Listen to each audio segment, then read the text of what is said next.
jidka horumarka intuu ka bilowdaa wuxuu ka bilowdaa in qalbiga lagaa jabiyo, in shaqo lagu diido, saaxiib aa garab ka sugaysa inaad ka weysid, qof awood leh awoodiisa inuu shaqo kaaga buriyo, ama qof asiga u dhow inuu siiyo adiga kuu diido. waa meel kasta in lagaa soo ciilo ood bini aadanka ka rajo dhigtid rabbigii abuuray aa wax weydiisatid. marka maanta si kastoo isku leedahay garab ma lihid, yaa shaqo ku siinaya, kan ma haysatid, kan ma taqaanid, hebelaa ku ciilay, hebelaa wax kuu diiday aa is leedahay, dadka agtooda wax yaala male. waa kuwa adiga adiga wax raadinaya, wax kuma dhaamaan. rabbi naas aad ee wax alla iyo waxaa rabtid 2 ragca ku weydiiso. adduunyo adoona dhargin kama tegaysid. xooluhu haddii meesha yaalaan waa qasnada aana dhammaanaynin, intee wax ka yimaadaan, samadii ka yimaadaan. marka isweydii, rabbi naas maa wax weydiisatay mase naaskii dadkiyaa weydiisatay? taas waa su-aasha. khayran kuu rajeynaa. noloshu macaana qofku markuu haysto qof casiis ah ee soo xasuustee soo waca, iyo qalbi wax dareema oo saliim ah, iyo qof uu aaminay aanan isbedelaynin. talow intaas ma haysataa? arrin muhiim ah aan ka hadlaynaa oo naxtin leh. dadka naxa haddaa tahay please ha dhegaysanin videogan insha allah, ama aan naxtinta caafimaad darro ay ku keenayso ha dhegaysanin. iskaga bax. inteena kaloo isku soo harnay arrintan muhiimka bal fiiri, meelna ku qoro maanta insha allahu tacaala. anigii adiga allah nagu anfaco. maanta haddii lagu yiraaho 10 daqiiqo bas aan noloshaada ka harsan, talo maxaa samayn lahayd? maxaa ku fikir lahayd? maxaa kugu soo dhacay? maxaa adduunyo ka qaadan lahayd? maxaase uga tegi lahayd? maxaa ka shanlayn lahayd? maxaa jeclaan lahayd inaad horumarsatid 10kaas daqiiqo? ogowna 10 daqiiqo nafta ugu dambeyso malaa'ikatul mawd waa kula joogtaaba. kuwii nafta kaa qaadi lahaa way kugu hareersan yihiin oo kuu diyaarin lahaa malakul mawd inuu kaa qaado.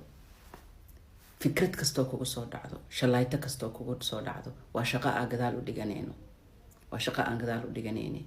sadaqa aadan la bixin, waalid aadan xusin, mas-uuliyadtaada oo og tahay in lagaa xisaabsan doono, ilmo aa iska dayacday, guri aad dayacday, xuquuq ilaahay kugu leeyahay oo dayacday, dembiyo aad nafta ka reebi weysay, wax alle iyo waxay tahay 10kaas daqiiqo gudahood meel ku qoro.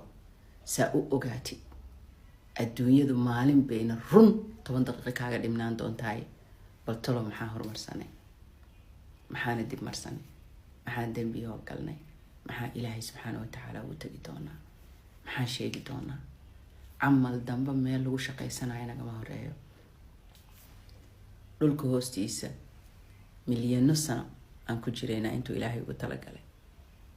qiyaamaduna waa 50,000 sano. timeka anaga xisaab yowman miqdaarahu 50,000 sana. subaxdiisa keliya 1 qarni ah. marka si kasta adduunyo isku sii camalkaa rabtid u samayso, waxaa uu naga dambeysa kulla man calayha faan wayabqaa wajhu rabbika dul jalaali walikraam. wax kasto adduunyo yaalo waa kii naga dhamaada. wax haraayo wajiga ilaahay subxaana wa tacaala ahayn male. qadarteedoo dhanna waxaa waaye kaneeca garabkeeda waay, wax ay taraysa male. kuwa ilaahay jecel yahay kuuna jeclayn adduunyada way wada cunaan. aakhira qofuu ilaahay jecel yahay basa wax ka cunaaya oo ku dhargaaya ku faraxsanaanaya.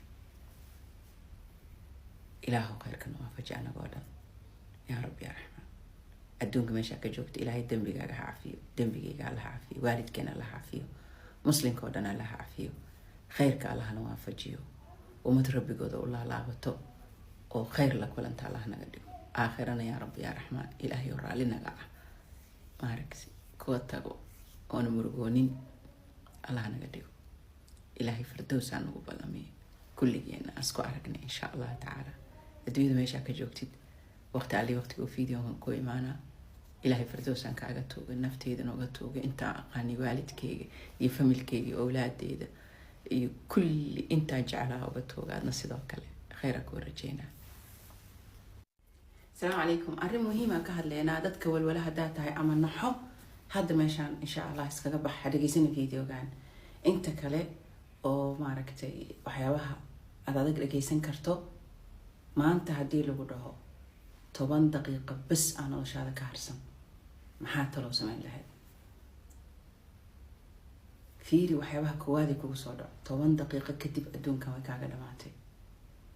wax alle iyo wixii kugu soo dhaco iyo wax alle iyo waxa ka cabsatid iyo wax alle iyo haddaa isdhahdid hadda qabo aa isdhehaysid waxyaabahaas waa waxyaabaha kaa dhiman waxyaabaha ka cabsanaysa waa waxyaaba qalada adiga aa gasho oodan rabin inaa ilaahay ugu tagtid marka su-aasha waxay tahay 10 daqiiqo noloshaada inaad siisid waxyaabaha ugu muhiimsan oo naftaada kusoo dhacaya bal fiiri